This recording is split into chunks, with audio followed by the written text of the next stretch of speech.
What's going on, everyone? Scott here. Welcome back to the channel. Michigan State versus Purdue on Friday, 12 o'clock on BTN. Michigan State pulled out the win on Thursday against Minnesota, as we just recapped that game here on the channel. But now 24-hour rule. Well, not 24-hour rule. You have a 24-hour turnaround to jump right in to Purdue, the number 3 team in the nation, number 1 team in the Big Ten, outright regular season Big Ten champions again.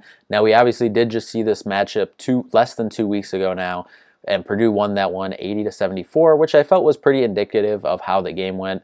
MSU was in it for long stretches of this game, and I think I said during the recap it looked like they belonged for about 75 to 80% of the game, and I stick by that right now. It looks like, watching back, they belonged in it for most of the game, but they definitely made some, critical mistakes throughout the game and had some extended stretches of offense that they weren't able to obtain and keep going that Purdue was able to capitalize on, and just too much Zach Edey as well. However, the biggest thing in that matchup was Braden Smith and Fletcher Loyer hitting 8 threes, 4 apiece for them when they had been struggling for the couple games coming in, and then they got hot that game, and that was a big reason why they won. Senior Mason Gillis as well hit 2 big threes in the last 7 minutes of the game, and the last one, which came just under a minute to go with 58 seconds left, was the dagger for them. Now, last matchup, one of the key points I said we had to be able to hit threes to stay in the game and compete.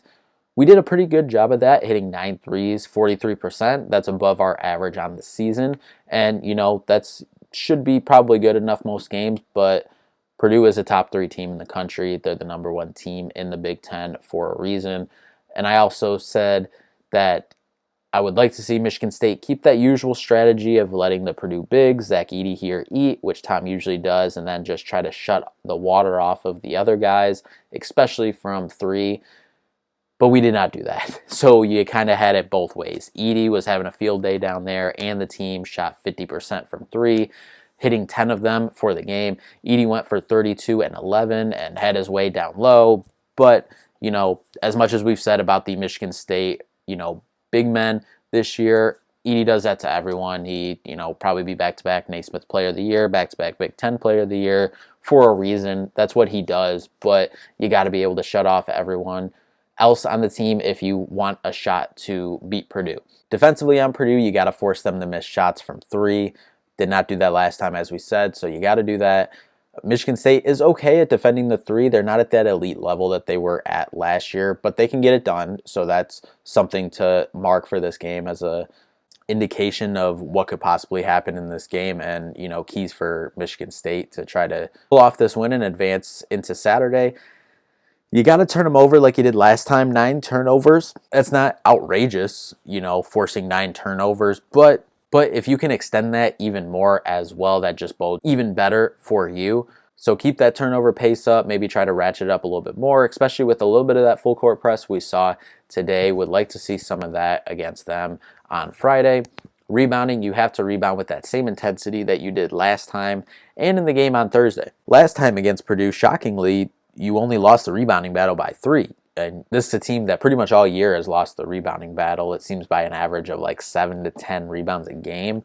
Just going off, memory here. I don't have the statistics right in front of me, but it seems like that's how much this team loses the rebounding battle by. You only lost it by 3 against, a good rebounding team with obviously 7 foot whatever Zach Edey is down there, and he's a terrific rebounder. They have other players as well that rebound the ball effectively. Braden Smith from the point guard position as well. And then you also rebounded the ball against Minnesota on Thursday. Really good as well. You won that rebounding battle by 7. The guards and wings got a rebound. Jaden Akins led the team in rebounds on Thursday against Minnesota with 7. We need more of that going forward.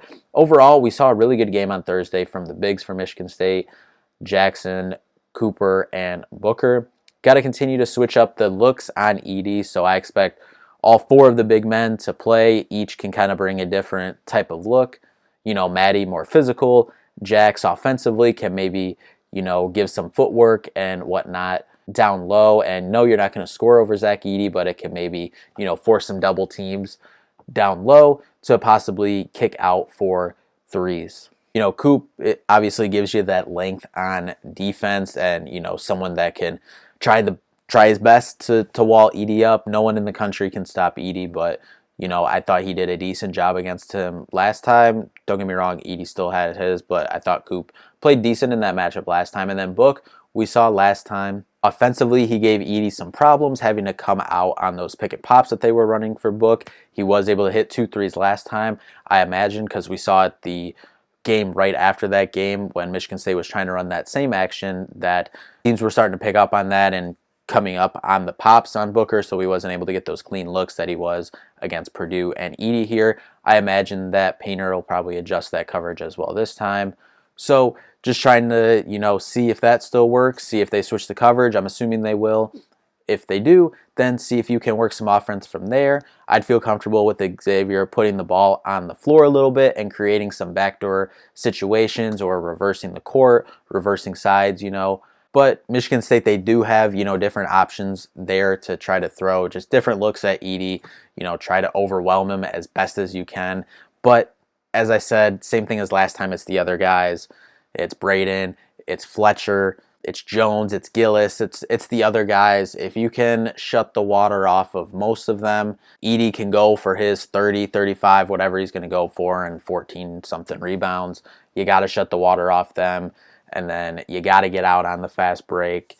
Obviously, the mantra of the program, defend, rebound, run. You got to do that.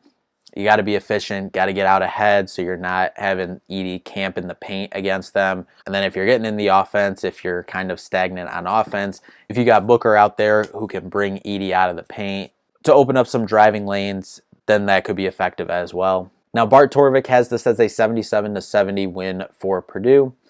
With Thursday's win, we should securely be in the tournament, but if we can pull out this game against Purdue, then that should only improve our seeding going into Selection Sunday.